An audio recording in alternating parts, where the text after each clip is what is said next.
Hello dear students, welcome to the online education of class 7 science. So dear students, in the previous class I was discussing about the lesson respiration in organisms. First I explained about the lesson and later on in the previous class I discussed the question answers of the exercise part of the lesson. Okay, so dear students, today let me start the new lesson of 7th standard, that is lesson number 11, transportation in animals and plants.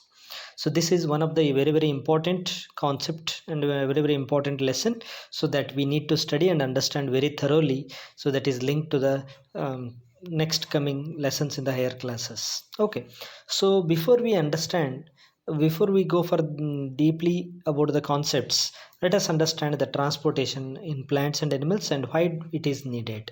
Okay, so earlier classes we all have understood that all the living organisms need food and water and oxygen for their survival. These are the basic units for the every organism to live, okay, for survival.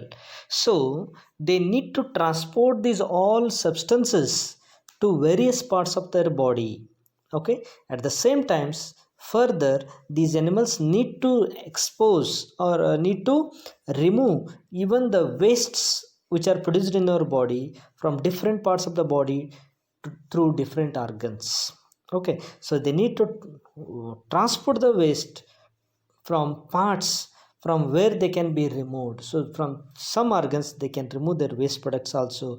See, we need to take in food, water and oxygen into our body and make it reach to all parts of the body at the same time. So whatever the wastes are produced inside the body, they can also be removed through particular organs.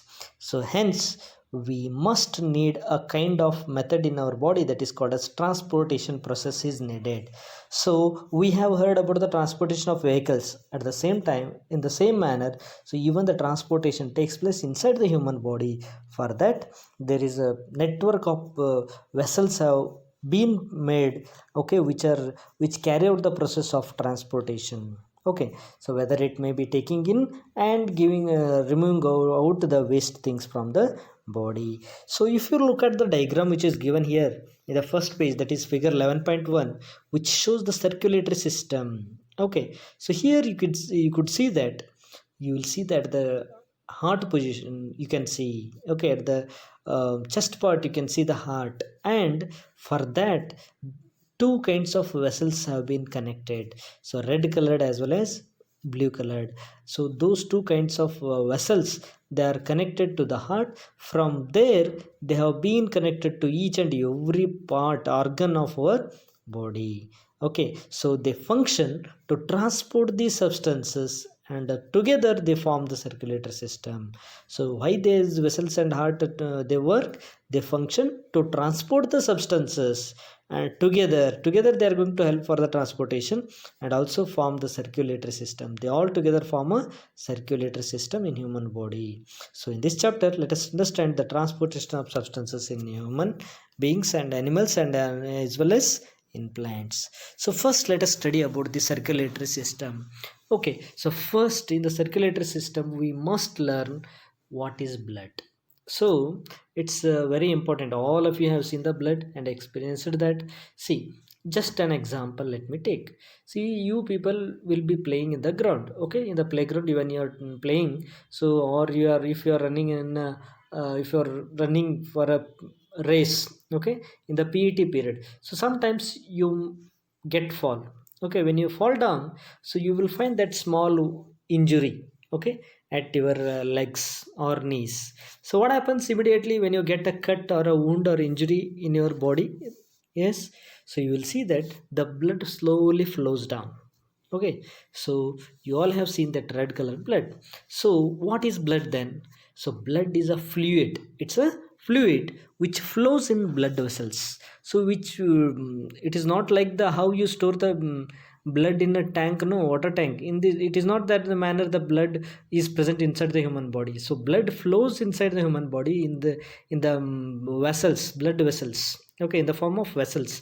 So like how we have a pipes, no, to transport the water from underground to top portion of the building. In the same manner, the pipe like structures called vessels are present to make the blood to flow.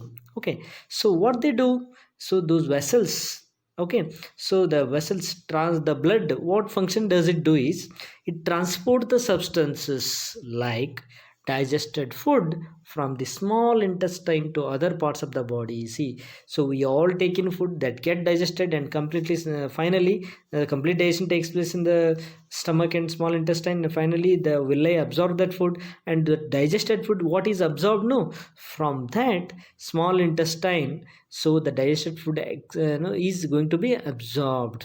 Okay, and later on it is going to be transported to different parts of the body in order to give the supply of energy. Okay, so it, along with that, it also carries oxygen from the lungs to the cells of the body. So what is another function it does? It carries the oxygen, the blood carries the oxygen along with it. Okay, so it carries the oxygen from the lungs to the cell of the body. Each and every cell need oxygen, so that oxygen supply is done with the help of blood. It carries the oxygen from um, through the blood vessels to all parts of the body, to the all the cells of the body. Every cell need oxygen, so that will be supplied through the blood. So it also transports, finally it also transports the wastes from the for removal from the body. So whatever the wastes are produced inside the body, that can be removed through this blood vessel, blood only. Okay, blood can only remove that one. Okay, so how does blood carry all these various substances? So blood is just a liquid, it's just a liquid, so which has cells of various kinds which are suspended in it. So blood has different kinds of components or cells which are suspended in it. Okay, so dear students, so you might remember now the diagram of respiratory diagram of circulatory system in human body, and